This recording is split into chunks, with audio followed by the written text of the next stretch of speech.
Bonjour et bienvenue dans ce tutoriel Scratch 101 qui va vous aider à découvrir les concepts de base de Scratch et ScratchLab. Quand vous lancez Scratch pour la première fois, le logiciel affiche une fenêtre d'activation de licence. C'est ici que vous pouvez activer la licence que vous avez reçue. Si vous n'en avez pas, vous pouvez également activer Scratch Play, le lecteur professionnel gratuit.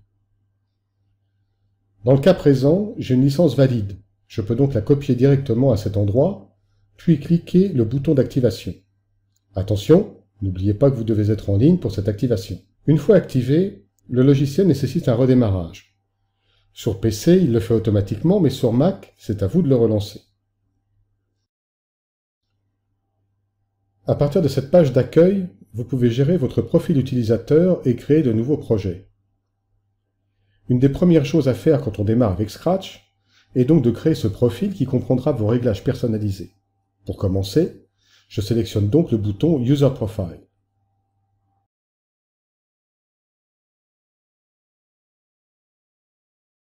Ici, je peux, si je le souhaite, lier mon profil à mon compte MyAssimilate, qui est gratuit, ce qui me permettra de synchroniser mes préférences, mapping de console et galerie d'étalonnage avec mon compte en ligne.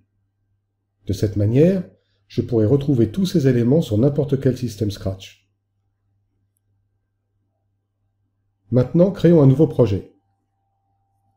J'entre le nom de mon projet dans cette colonne centrale et je presse le bouton Add.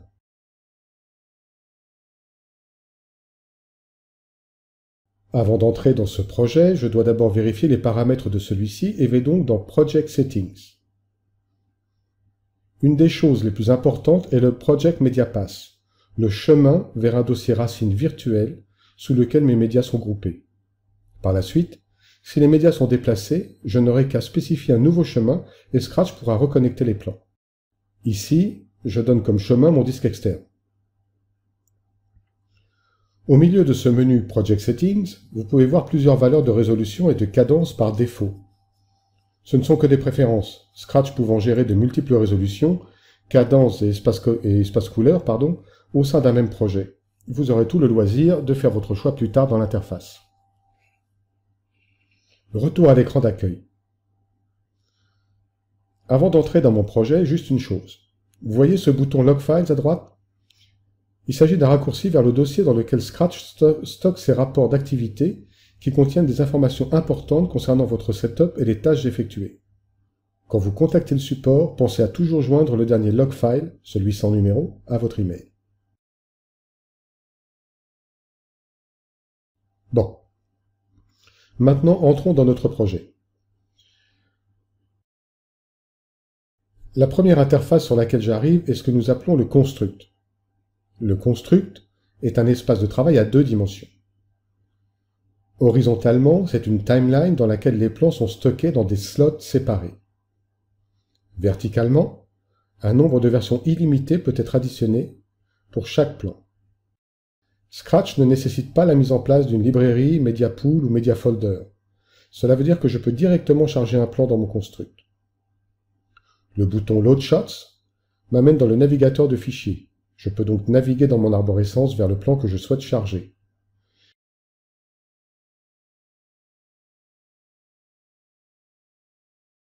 Quand je sélectionne un plan unique, il est attaché à mon curseur et je peux le déposer dans n'importe quel slot.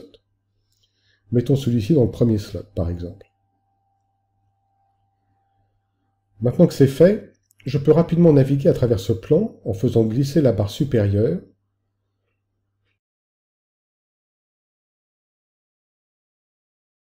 et je peux afficher ces métadonnées en glissant mon curseur vers la droite de l'interface.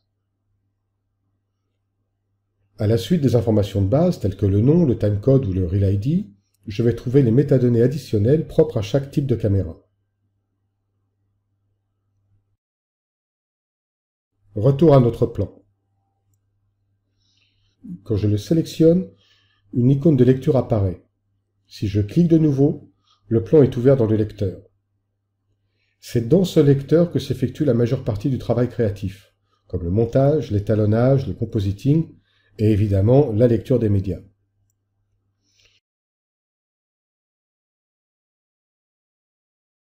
Je peux ajuster la position et la taille de l'image en utilisant les icônes de la barre d'outils ou bien la barre d'espace et la touche Alt.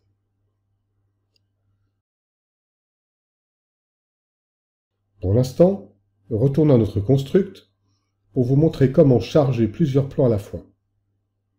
Je clique sur Construct pour fermer le lecteur et je me parque sur le slot suivant.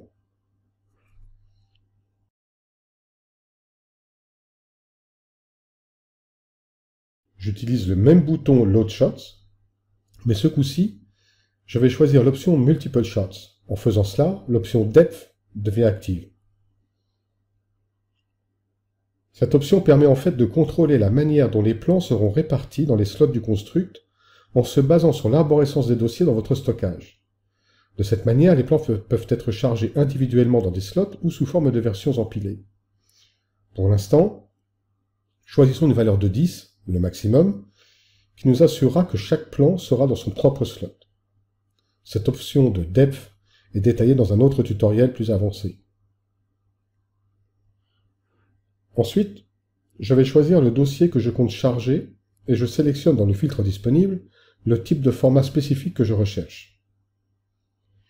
Utiliser le filtre du navigateur est important car si je ne le fais pas, Scratch ouvrira tous les fichiers possibles, quel que soit leur codec, ce qui peut prendre plus de temps.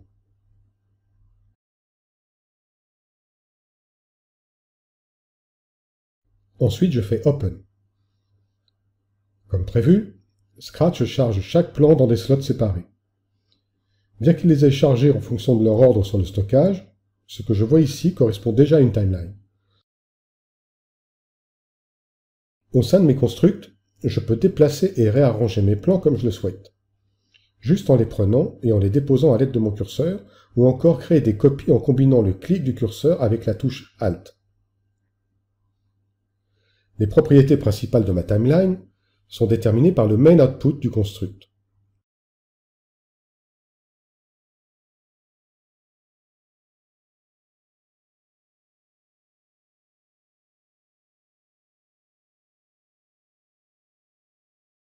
Quand je sélectionne Output, j'atterris dans l'interface de sortie de mon construct.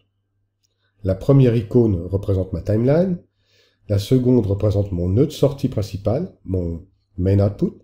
Quand je clique dessus, tous ces paramètres sont affichés dans le menu ici en bas. Résolution, cadence, etc. Et je peux les modifier à tout moment.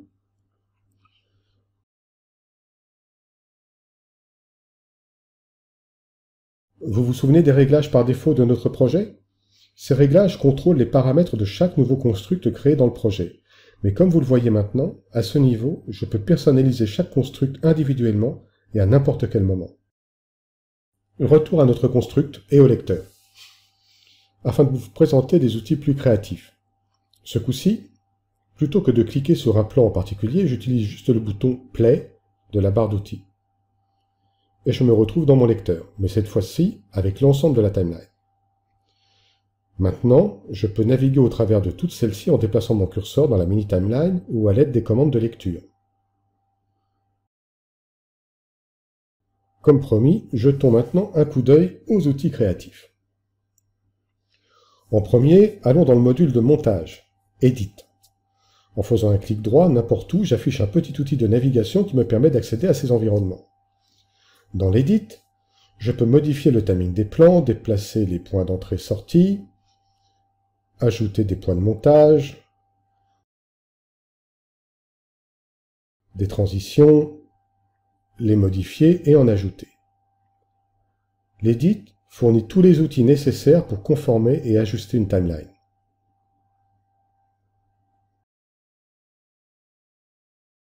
Prochain arrêt, Matrix. C'est dans Matrix que s'effectuent tout l'étalonnage et le compositing.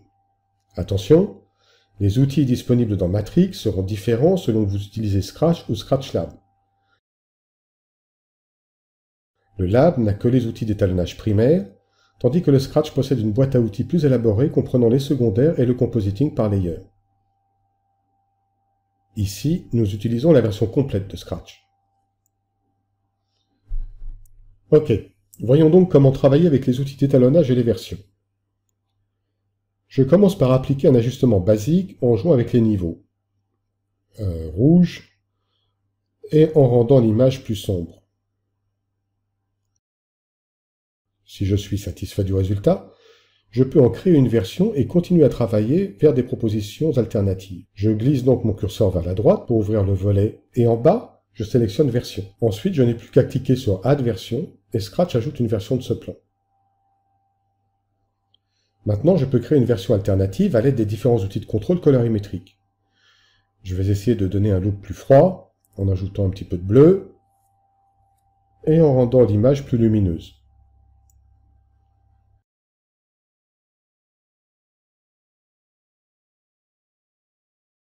Je rajoute une nouvelle version et cette fois, je vais essayer quelque chose d'encore différent. Avec les contrôles numériques, en réduisant complètement la saturation. Voilà. Nous avons donc créé 3 versions différentes du même plan. Je peux toujours les sélectionner dans le volet des versions et les ajuster indépendamment. Je peux aussi préférer afficher mon écran en mode Dual View et faire des glisser-déposer des versions pour comparer. Ou encore, utiliser le mode Overlay qui me donne un volet pour une comparaison plus précise.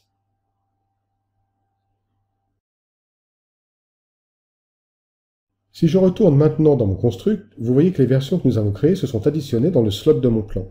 La prochaine étape que je souhaiterais vous montrer est comment gérer vos sorties.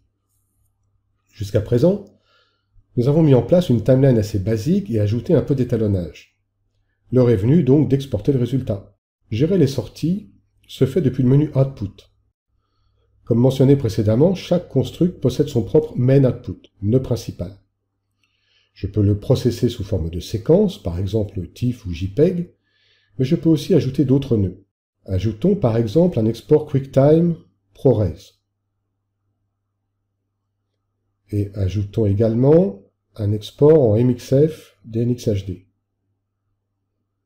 Pour chacun de ces exports, je peux ajuster la résolution. Par exemple, je garde mon MXF en HD et je modifie ma sortie QuickTime en SD. Comme vous le voyez, chaque nœud s'adapte à sa nouvelle résolution. De cette manière, il est facile de mettre en place des pipelines de sortie, chacune avec des paramètres et des destinations différentes. Maintenant, pour réellement exporter une de mes séquences, je dois la sélectionner et appuyer sur le bouton Process. Notez l'indicateur de progression sur la vignette ainsi que l'icône de Process visible sur le construct. Le process va continuer en tâche de fond aussi longtemps que je reste dans mon projet, ce qui me permet de continuer à travailler tranquillement. Pour finir, et pendant que le process suit son cours, j'aimerais vous montrer ce que nous appelons le Project Tree, que je peux afficher si besoin en glissant mon curseur vers la gauche. Un projet Scratch est très souvent constitué de toute une série de constructs, ce qui vous permet une organisation efficace du travail.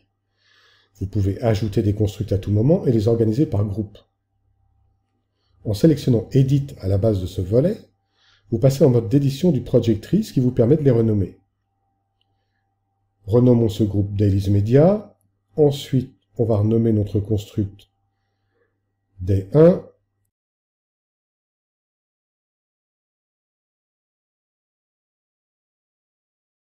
Et ajoutons des constructs supplémentaires que nous renommons Day 2 et Day 3. Maintenant, ajoutons un nouveau groupe et appelons-le Conforms. Et son construct, rel 1, ajoutons un construct et appelons-le rel 2, etc., etc., etc. À ce propos, les méthodes de conformation à partir d'EDL, d'ALE, d'AF et d'XML sont couvertes dans un autre tutoriel plus avancé. Comme vous le voyez, le Project Tree permet d'organiser son travail de façon claire et visuelle, adaptée à votre workflow. En plus de la création de nouveaux groupes et constructs, vous pouvez aussi les déplacer, changer leur ordre ou encore créer des versions de constructs, de véritables clones, en cliquant sur la touche Alt pendant que vous les déplacez. Et voilà. J'espère que cette vidéo Scratch 101 a retenu votre attention et vous a donné envie d'aller plus loin et de découvrir nos nombreux autres tutoriaux disponibles sur le canal Vimeo d'Assimilate. J'espère à très bientôt. Merci de votre attention. Au revoir.